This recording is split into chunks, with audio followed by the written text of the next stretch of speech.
Merci de nous recevoir chez vous, mesdames, messieurs. Bonsoir et bienvenue sur cette nouvelle édition d'information sur la télévision Labari. Une édition d'information qui reçoit ce soir comme invité. C'est l'animateur vedette de RFI, Claude Issiar, qui est donc sur le sol nigérien. Le temps de suivre cet entretien, retenez que la Oumma islamique a célébré hier nuit l'édition 2016 du Mouloud, la date anniversaire de la naissance du prophète Mohammed, paix et salut sur lui. Traditionnellement, c'est la veillée nocturne dans les différentes mosquées visitées par nos reporters Ousmane Sidikou et Chebou Guissou. Par les fidèles de toutes les tranches d'âge, l'affiche était complète où les places sont prises d'assaut à l'occasion de la célébration du Mouloud, la date anniversaire de la naissance du prophète Mohammed. Paix, salut et bénédiction de Dieu sur lui. Elle vaut tout son pesant dans la commémoration d'un tel événement. C'est une occasion pour présenter mes sincères remerciements et mes félicitations à la Oumma islamique pour la célébration du Mawlud ou l'anniversaire de la naissance du prophète Mohammed sallallahu alayhi wa sallam. Et nous, c'est une occasion pour nous, pendant 365 jours, de prendre une seule nuit, de parler sur la vie de notre prophète, qui est le prophète de l'humanité. Une telle nuit, on va la passer en train de glorifier notre grand prophète Mohammed Rasulullah sallallahu alayhi wa sallam. Et à part la glorification, les louanges qu'on fait à l'égard de notre prophète Mohammed sallallahu alayhi wa sallam, on essaie quand même de donner quelques hadiths dans le comportement qui retrace le comportement de Mohammed sallallahu alayhi wa sallam. Et en même temps, c'est une nuit pour nous, avec les autres frères, qu'on essaie de prier, demander la miséricorde divine pour que dans notre pays, qu'il y ait cette paix. Parce que sans la paix, rien ne peut se faire. Cette année, nous avons comme thème la moralité en islam. La moralité en islam qui n'est rien d'autre que l'accomplissement par l'homme de la fonction existentielle que Dieu nous a créée.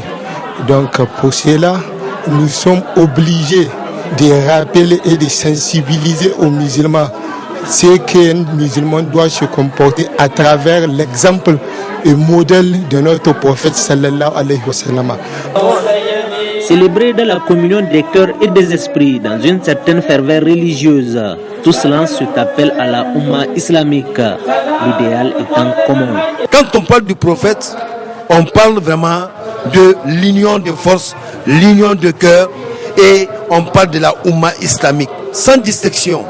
À chaque 12 de Rabiul Awwal, il faudra que vraiment nous interpellons la conscience des frères musulmans et des sœurs musulmanes pour venir écouter pour ces heures seulement à travers lesquelles nous pouvons discuter ensemble et connaître notre prophète. Aux musulmans, c'est de comporter le plus normalement possible et de prôner la paix, toujours la paix et pour la paix, pour notre pays et pour le monde entier.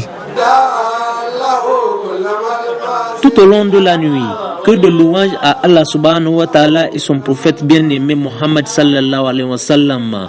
Un prophète dont sa bibliographie ainsi que toute sa vie sont retracés tout au long de la soirée. Les locaux de la Commission nationale des droits humains ont abrité cet après-midi une cérémonie officielle de décoration d'une amie du Niger, défenseur des droits humains. Il s'agit de Madame Monique Alexis de l'IDDH. L'IDDH, c'est l'Institut danois des droits de l'homme, qui a été élevée au grade de chancelier de l'ordre du mérite de la République du Niger. Les temps forts de cette cérémonie avec notre reporter Adam Soumana. Cette cérémonie solennelle se veut non seulement celle marquant l'exemplarité de la coopération entre l'Institut danois des droits humains et le Niger, mais aussi et surtout la reconnaissance d'un bon partenariat dont a fait montre une des personnalités clés de cette coopération, en l'occurrence Madame Monique Alexis, conseillère stratégique du programme Afrique de l'Est de l'IDDH. Une dame qui a beaucoup œuvré pour la défense des droits humains au Niger, comme l'ont témoigné quelques représentants de la société civile nigérienne. Nous disons un merci et un grand merci pour les éminents services rendus au Code parmi lesquels je citerai les faits majeurs.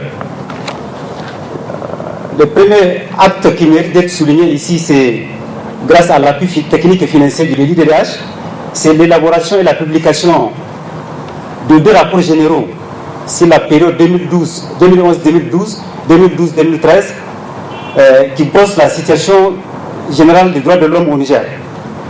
Ensuite, en 2013, 2013-2014, il y a eu un rapport spécifique, celui-là, qui traite de la situation des droits de l'homme en milieu carcéral. Monique Alexis a été une des partenaires de l'NDDH, mais avant l'NDDH, je l'ai connue d'abord à la faculté des sciences économiques et juridiques, dont l'IDDH fut le partenaire. L'IDDH, son partenariat avec l'NDDH, c'était un partenariat pour la promotion d'un centre de documentation.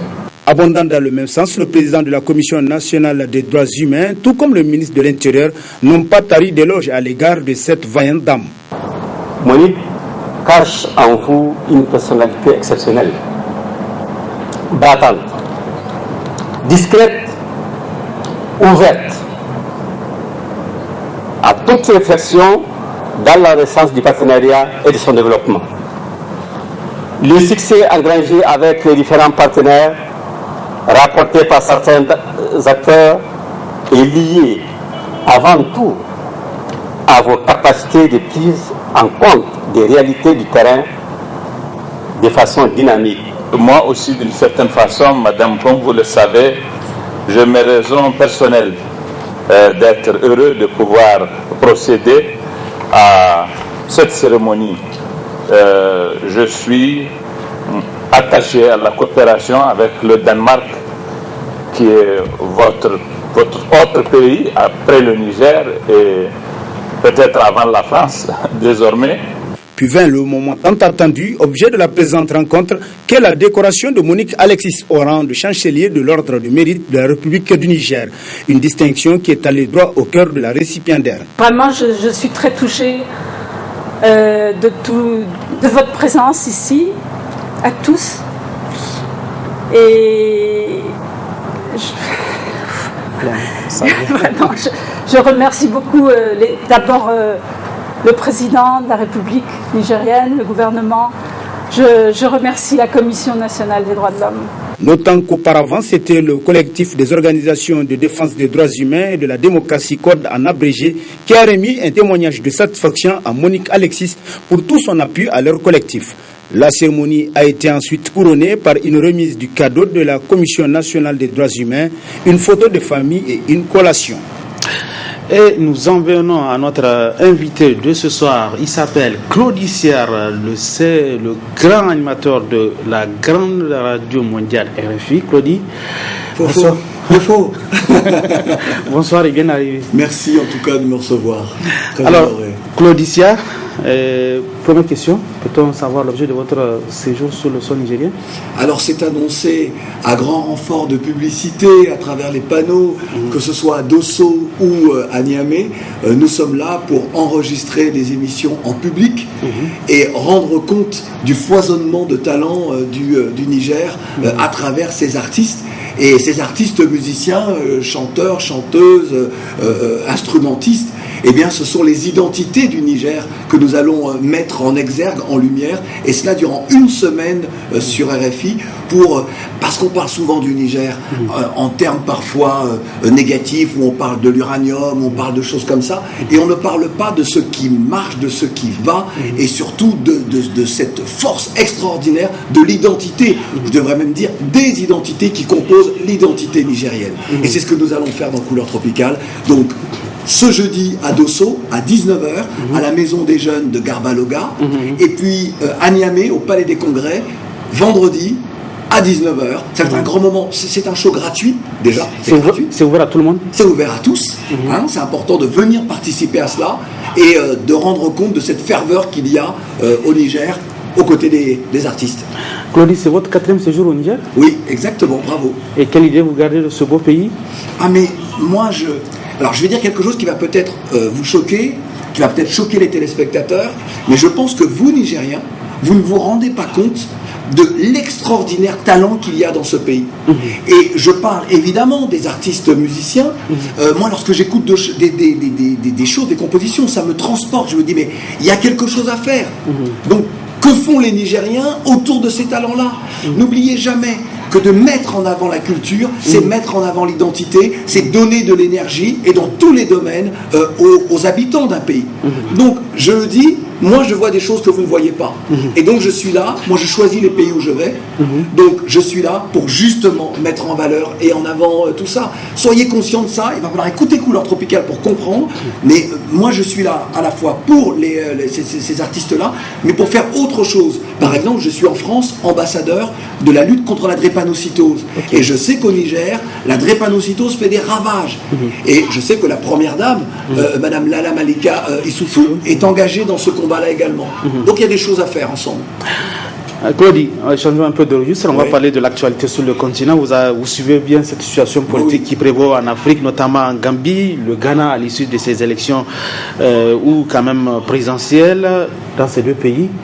Quel commentaire faites-vous un peu de la situation qui prévoit actuellement en Gambie et au Ghana? Alors, on va très vite passer sur le Ghana, en disant que le Ghana donne encore des leçons de démocratie au reste de l'Afrique, et j'ai même envie de dire au monde. Et puis la Gambie, dont on était persuadé qu'elle aurait la bonne attitude, qu'elle aurait la bonne posture pour l'Afrique au regard de ce que l'on vient de vivre, que ce soit au Gabon. On voit la situation qui est très tendue aujourd'hui au Gabon. On s'est dit, lorsque Yahya Jammeh a appelé son rival vainqueur pour lui dire bravo, félicitations, il faut la paix et la stabilité. Moi j'avais sur mes Facebook, sur mes Twitter, j'avais proposé, en tout cas c'est ceux qui me suivent, d'entendre cette conversation téléphonique. J'étais très fier, j'ai fait les publications, je l'ai dit à la radio, sur RFI, tout le monde connaît mon engagement, c'est la génération consciente. Et voilà quelqu'un qui devient le plus grand pitre de l'histoire de la politique récente africaine, qui vient, une semaine après, contester les résultats. Comme si le ridicule ne tuait pas. C'est extrêmement mauvais pour la classe politique en Afrique et en général, et extrêmement mauvais pour les peuples qui, lorsqu'ils attendent du changement, lorsqu'ils votent, eh bien, ou on les tue, ou alors on ne respecte pas leur vote. Et ça, il faut que ça change. C'est pour ça qu'en cela, le Niger est une démocratie.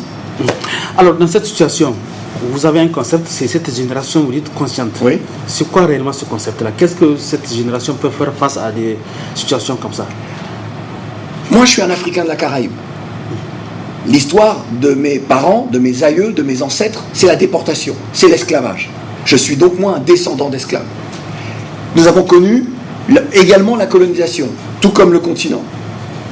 Et être de cette génération consciente, c'est être suffisamment responsable du rôle qui est le nôtre aujourd'hui au regard de l'histoire qui est la nôtre. C'est pas une question d'âge, la génération consciente. On peut avoir 16 ans, on peut avoir 77 ans et être membre de cette génération consciente, c'est-à-dire comment nous faisons au regard des pesanteurs du passé pour se dire que le passé c'est le passé, mais nous pouvons ensemble construire l'avenir. Lorsque je dis ensemble, c'est que ce soit avec les Occidentaux, les Asiatiques et autres. Mais il ne faut plus que nous soyons dans un rapport de dominant à dominé. Et être de cette génération consciente, c'est avoir la capacité dans son village, dans sa ville, dans son quartier, que l'on soit petit maraîcher ou que l'on soit responsable politique ou capitaine d'industrie, c'est d'avoir la capacité, la volonté de changer le monde. Claudie, revenons au pays. Est-ce que vous suivez l'actualité politique de notre pays? Oui, suffisamment. Quelle appréciation faites? Mais moi, c'est ce que je disais un peu tout à l'heure. Le Niger, au regard de son histoire, qui a été très tumultueuse, qui a été violente, difficile, est aujourd'hui un pays qui a une vraie démocratie.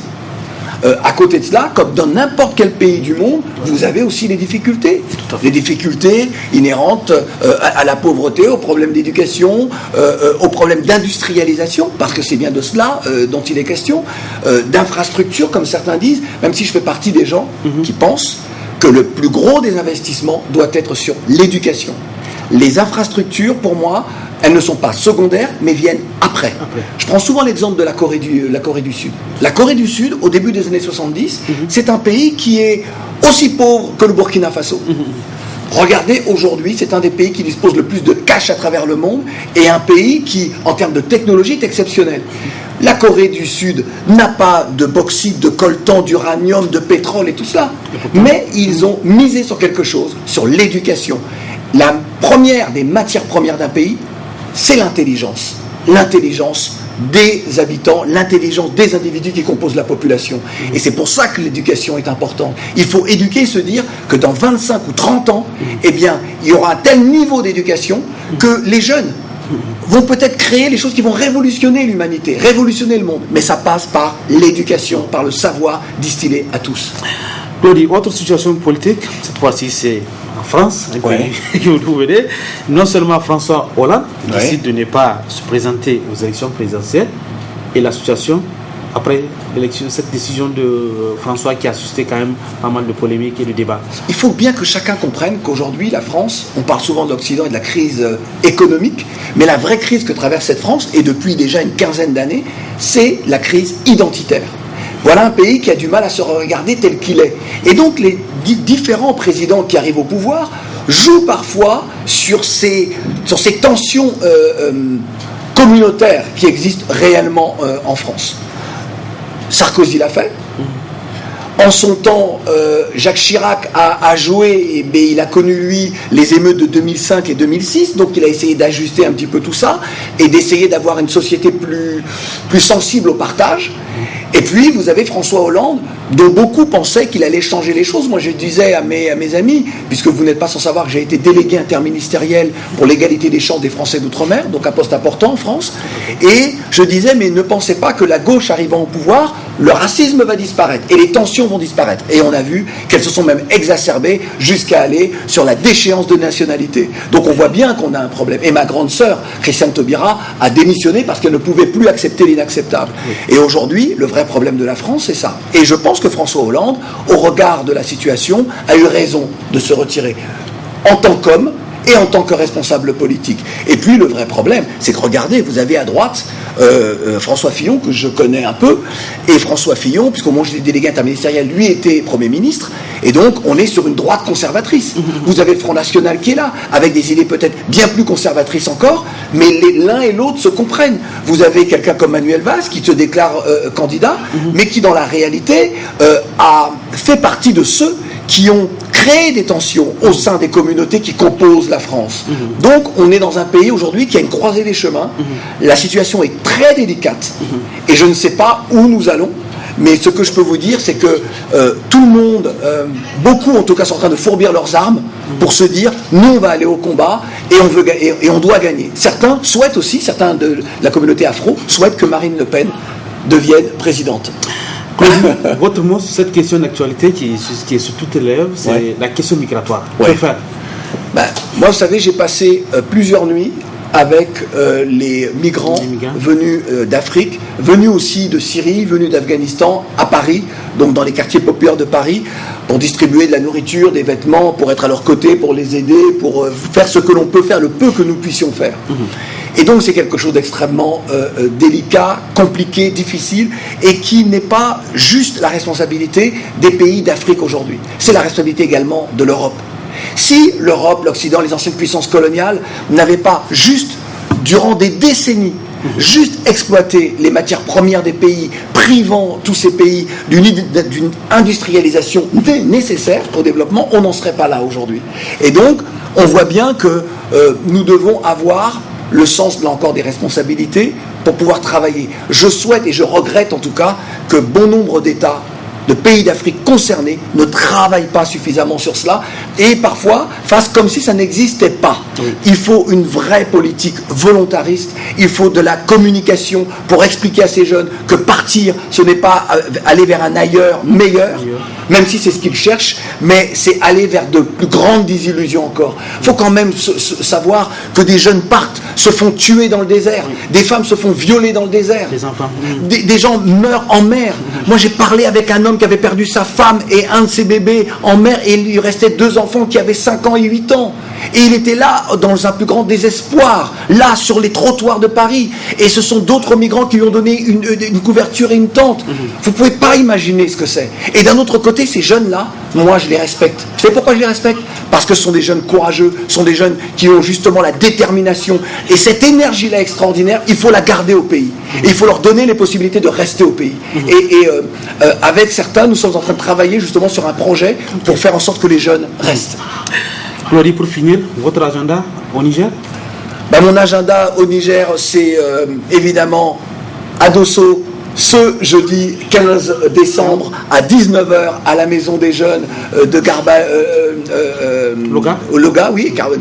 et puis à Niamey, ce vendredi, 19h, au Palais des Congrès. Ça va être une grande fête. Et puis peut-être que je vais même jouer aussi un peu comme dans The Voice. Oui. Je vais peut-être jouer, et je vais dire que la battle commence. Voilà, audition à l'aveugle. Voilà, on va passer un bon moment. Un petit refrain pour tous vos auditeurs et auditrices qui vous suivent. Alors, lorsque je suis arrivé à l'aéroport, quelqu'un qui m'a dit: oh, j'adore votre chanson. Oui. Ma dignité, tu ne pourras pas la changer. Oui. Ma liberté, tu ne pourras pas l'entraver. C'est ça la génération consciente, toi-même, tu sais. Merci bien Claudie Sarr, et on vous souhaite donc un bon séjour au Niger. Merci beaucoup. La suite de cette édition d'information, la visite des membres du ROTAB et les parlementaires de la commission industrie extractive dans la région de Tillabéri a été sanctionnée par des rencontres d'échange avec la population de Terra, Gotei, et les temps forts de ces échanges avec nos envoyés spéciaux Nasser Dantofo et Sadoumi. Après le site de Samira et celui de Bourkou, des journées d'échange ont été organisées à Terra tout comme à Gotei entre parlementaires de la commission industrie extractive, le ROTAB et population riveraine de ces sites. Un cadre d'échange autour des retombées que doivent générer l'extraction de ces miniers au profit de cette population. Ces compagnies qui exploitent, les artisans qui exploitent, mettent en danger aussi la vie de ces populations. Ils ne font rien pour compenser ce risque qu'ils font vivre à ces populations locales. Donc nous, au niveau de ROTAB, nous ne pouvions que plaider pour que dans les prochains contrats, dans les contrats que le Niger va revisiter, dans les engagements entre le Niger et les compagnies, on puisse aussi prioriser les intérêts des populations locales. La cohabitation avec ces différents sites d'extraction d'or ne profite guère à cette population. Quand nous essayons de voir les situations ici d'extraction au niveau de terrain, on a soumis beaucoup donc de problèmes, surtout sur 3 aspects. Le premier aspect, d'abord, c'est par rapport aux avantages. Et le deuxième aspect, c'est par rapport aux conséquences.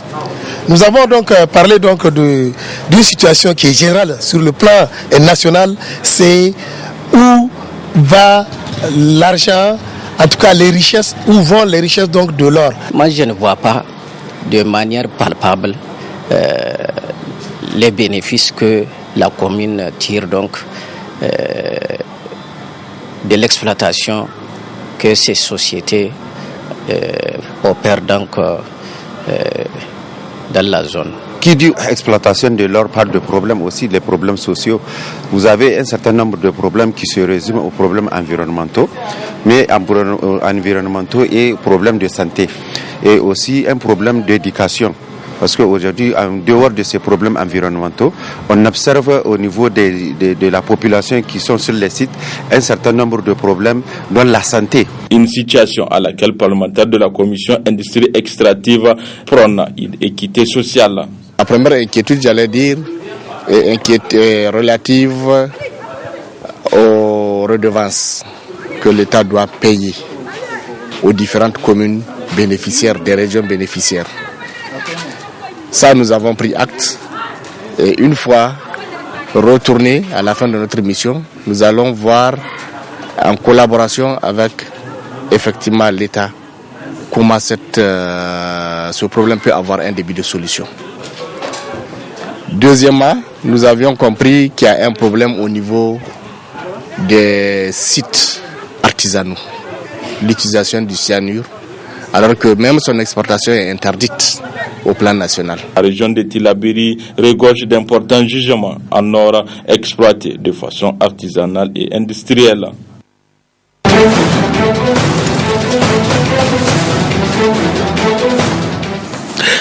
Un regard sur l'actualité hors de chez nous. D'abord au Gabon, près de 4 mois après la présidentielle, l'opposition ne digère pas toujours la réélection de Ali Bongo. Les observateurs européens qui ont vivement critiqué le déroulement des élections viennent de rendre public le rapport officiel. Moment de vérité, plus de 3 mois après la présidentielle au Gabon. Les observateurs européens persistent et signent. Leur rapport final détaille des anomalies qui mettent en question la réélection d'Ali Bongo. Mais il se limite à des recommandations en vue des prochaines échéances électorales. comme je disais, sont des recommandations. Ça va être donc aux hommes politiques, à la classe politique de prendre en compte certainement des éléments qui ont été proposés par la mission d'observation de l'Union européenne. Le chef de la diplomatie gabonaise ne dit mot sur l'anomalie la plus flagrante, le score hors norme d'Ali Bongo dans son fief de la province du Haut-Ogooué, avec 95% des voix sur une participation de 99,93%. Score suffisant pour renverser les résultats à l'échelle du pays et l'emporter avec moins de 5600 voix d'avance. Pour la mission européenne, la Cour constitutionnelle n'a pas levé les doutes en ne procédant pas à la confrontation de procès-verbaux. Un rapport critique, mais pas de sanctions formulées. Notre observation a mis en exergue des défaillances importantes du processus électoral. Il appartient aux Gabonais de trouver des solutions dans le cadre d'un dialogue afin d'y remédier, y compris en vue des prochaines élections législatives. Des législatives prévues fin décembre, mais reportées en juillet, officiellement à cause de difficultés financières. Devant le refus déterminé de Jean Ping, rival du chef de l'État gabonais, le dialogue politique est dans l'impasse et les observateurs européens se gardent bien de trancher. La procédure, elle est exceptionnelle. Christine Lagarde est jugée devant la Cour de justice de la République. L'ancienne ministre française de l'économie, actuellement patronne du FMI, comparée pour négligence. Cela concerne l'affaire Bernard Tapie, Crédit Lyonnais. Souriante et décontractée, Christine Lagarde, l'une des femmes les plus puissantes du monde, va devoir s'expliquer devant les juges. L'actuelle directrice générale du Fonds monétaire international est accusée de négligence dans l'affaire de l'arbitrage entre Bernard Tapie et le Crédit Lyonnais sur la revente d'Adidas. Des faits commis lorsqu'elle était ministre de l'économie et des finances, c'était entre 2007 et 2011. Négligence qui aurait permis à l'homme d'affaires d'empocher plus de 400 millions d'euros d'argent public, accusation que nie en bloc Christine Lagarde. La négligence est un délit non intentionnel. Je pense qu'on est tous un peu négligents quelque part dans sa vie. Je pense que moi j'ai essayé de faire tout mon travail le mieux possible dans la limite de tout ce que je savais. Est-ce que vous avez favorisé Bernard Tapie? Pas du tout. Pas du tout. Pour son avocat, il faut d'abord juger Bernard Tapie et les autres hommes soupçonnés d'avoir détourné plus de 400 millions d'euros en 2008. Aujourd'hui, Christine Lagarde est poursuivie pour des négligences ayant permis un détournement de fonds publics. Or, ce détournement de fonds publics est éventuel, parce qu'on n'en sait rien, fait l'objet aujourd'hui d'une information judiciaire. Et dans le cadre de cette information judiciaire, les personnes mises en examen contestent l'existence d'un détournement de fonds publics. Accusée de ne pas avoir su protéger les intérêts de l'État, Christine Lagarde risque jusqu'à 1 an de prison et 15 000 euros d'amende. Elle devrait être fixée sur son sort le 20 décembre à la fin de l'audience. Quant à Bernard Tapie, il nie avoir floué le contribuable. Pour lui, Christine Lagarde ne lui a jamais fait de cadeau. Merci à vous de l'avoir su. En compagnie des programmes de la télévision Labari, bonsoir.